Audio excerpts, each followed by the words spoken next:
Professor Jaderson, o senhor acha que as questões de gênero devem ser discutidas nas escolas? Tudo que é relacionado com sexo ganha rapidamente uma dimensão muito grande. É um assunto repleto de tabus, de preconceitos, de achismos.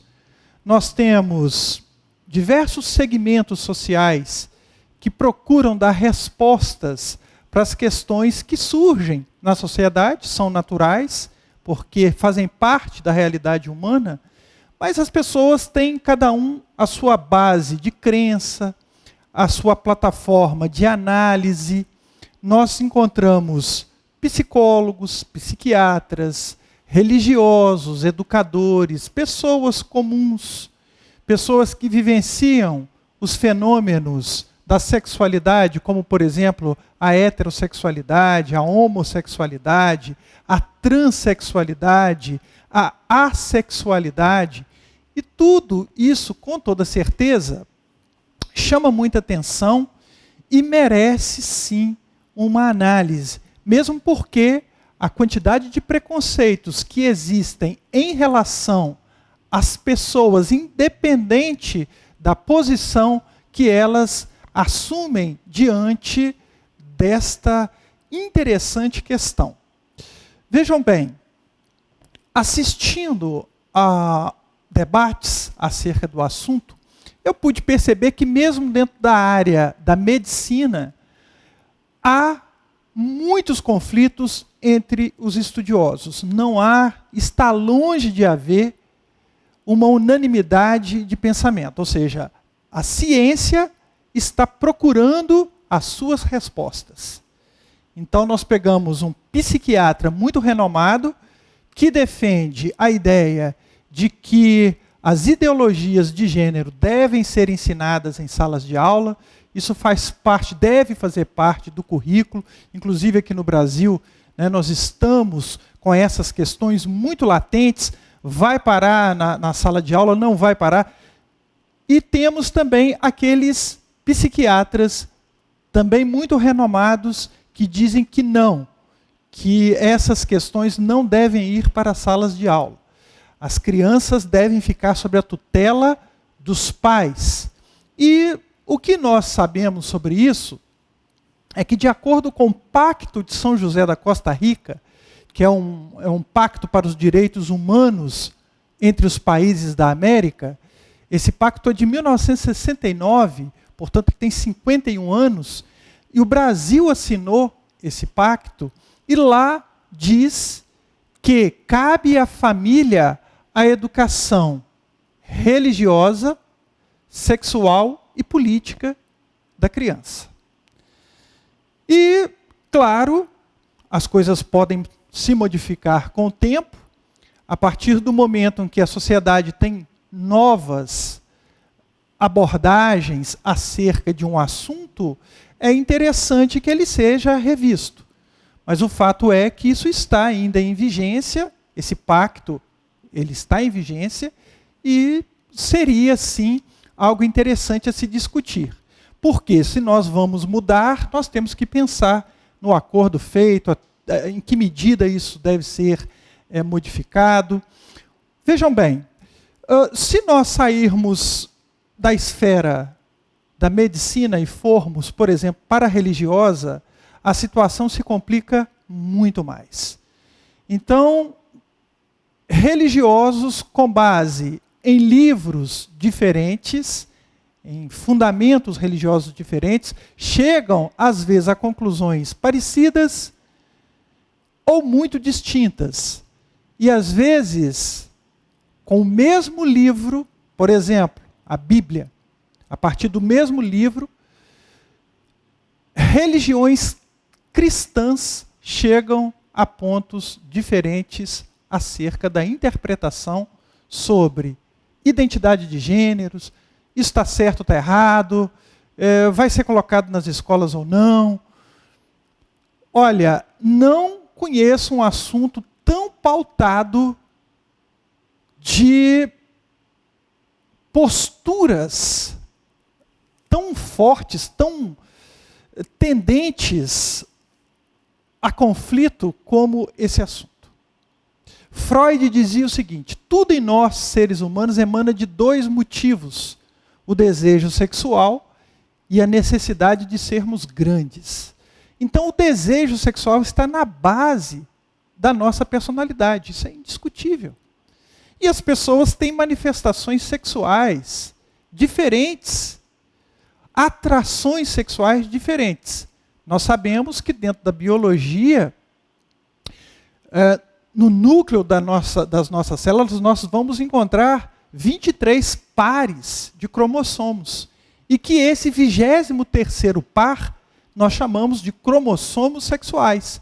Ele vai ser XX, dando uma mulher, ou XY, dando um homem, biologicamente falando.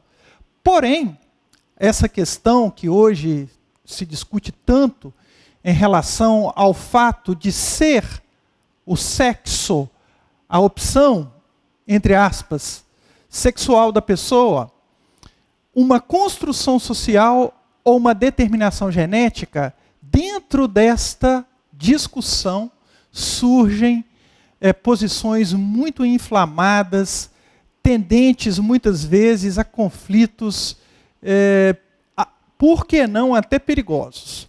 Mas vamos tentar conversar um pouco sobre isso. Além da biologia, o que se observa é que algumas crianças já nascem com uma tendência a enxergar a vida de um modo diferente da sua organização física. São crianças transgênero. As crianças não se veem refletidas naquele corpo. Então, já com 2, 3 anos, sem que tenham passado por situações de abusos sexuais, sem que aquilo tenha sido produto de uma família desorientada, desorganizada, seja lá o que for que as pessoas queiram dizer, as crianças vêm com uma forma de manifestação distinta da sua organização biológica. Encontramos em gêmeos idênticos, um que é transexual e o outro que é uma criança heterossexual. Querem ver? Coloquem aí no YouTube. Criança transexual, COE, C-O-E. Vocês vão ver o caso. E existem inúmeros. A ciência não pôde definir até hoje o motivo pelo qual. Não é uma carga genética, não é uma questão hormonal, uma questão psicológica, uma questão vivencial, em que os preconceitos acabam sendo tão fora da realidade que vale a pena muito mais falar dos preconceitos do que propriamente dessas formas de manifestação da sexualidade humana. Quando nós pensamos na questão de levar a discussão para salas de aula para crianças, aí nós precisamos considerar um fator muito importante. Quais seriam os professores? Porque quando nós pensamos no mundo infantil, nós estamos falando de seres humanos que não têm a capacidade cognitiva, ou seja, um filtro de bom senso, um filtro de conhecimento, uma proteção psicológica, emocional para certas ideias que são apresentadas ou que podem ser apresentadas ali e que elas ainda não têm capacidade de entender, de mensurar. Isso poderia fazer, sim, mal à criança quando mal administradas essas informações. Então, daí, uma pergunta muito importante. Quem seriam os professores ou tutores ou expositores acerca desta importante matéria? Porque nós sabemos que sexo não é só prazer. O sexo também são laços emocionais muito fortes, às vezes até prisões poderosas. Nós sabemos que também existem os problemas relacionados com doenças, com gravidez. E isso eu falo da sexualidade de um modo geral, e não com esse ou aquele rótulo. Então estamos sim numa época de indagações muito oportunas acerca dos comportamentos sexuais da humanidade. Mas é preciso ter muita responsabilidade com crianças. Então, tem que se discutir esse assunto com os pais das crianças nas reuniões, para que os pais saibam que esse tipo de conteúdo será levado até aquela escola, para aquelas crianças, e de que maneira isso vai ser apresentado. Porque se for deixado o assunto ao gosto de cada professor falar, cada um tem a sua forma de enxergar a mesma questão. E isso ficaria naturalmente extremamente embaraçoso, complicado e prejudicial para as mentes infantis. Então, será que um psicólogo, vamos dizer, é que vai trabalhar esse conteúdo? É um psicanalista? E mesmo sendo um profissional desta área, ele estará capacitado para ensinar bem as crianças? Ah, não, mas vai ser com base numa cartilha. E quem elaborou a cartilha está isento também de errar em relação a essas questões direcionadas a crianças? Nós estamos diante de uma realidade extremamente complexa. A nossa sociedade é cada vez mais erotizada, mais sexualizada. Cada vez mais precocemente as crianças têm contato com essas informações.